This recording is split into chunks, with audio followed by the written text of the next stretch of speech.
Today I want to talk to you about priests and bishops criticizing Taylor Marshall. So Taylor Marshall posted a tweet about how everyone should have big Thanksgivings despite the Marxists. And Father Matthew Schneider of the Legionnaires of Christ posted a tweet criticizing him. Now the Legionnaires of Christ were founded by a notorious predator, Marcial Maciel, so why does the order even exist right now? But anyway, Bishop Rick Sticka responded and said that Taylor Marshall is a nut. Hope his family is not visited. That didn't really make any sense. I guess he intended it to mean that hope his family is not visited by the virus. Now, I don't take Bishop Sticka seriously. He's a loose cannon on Twitter. One day he will criticize Father James Martin, the next day he will ban communion on the tongue in his diocese. So I don't get too bent out of shape with anything he says. But the problem is, he's a bishop, and he actually makes decisions which impact Catholicism in his diocese. Like banning communion on the tongue. That's completely contradictory to anything Catholicism stands for. And this is pathetic coming from a bishop. Start being Catholic. And like I said, for any bishop, if any bishop bans communion on the tongue, he should resign immediately. But also, rather than criticizing Taylor Marshall, why doesn't he also stand up for Catholicism against his fellow apostate bishops?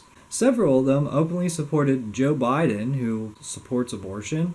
These bishops included Bishop McElroy of San Diego and Cardinal Tobin of Newark, New Jersey, and a number of them support sodomy, and Bishop McElroy even supports ordaining women to the diaconate. Meanwhile, a fellow bishop on Twitter, Bishop Strickland, said that, "As a bishop, I beg Mr. Biden to repent of his dissent from Catholic teaching on abortion and marriage for his own salvation and for the good of our nation." So this is what you would expect coming from a Catholic bishop. Not an apostate, but a Catholic bishop.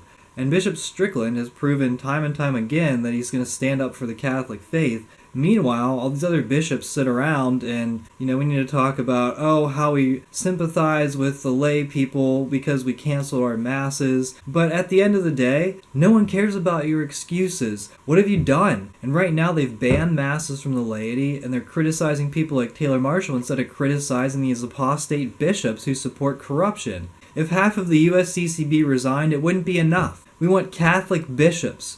Is it too much to ask for our bishops to preach Catholicism and not heresy? If Bishop Strickland is the only bishop to speak up, then we are the laity and we will not be silent, and collectively all of our voices will be heard as we rally behind Bishop Strickland.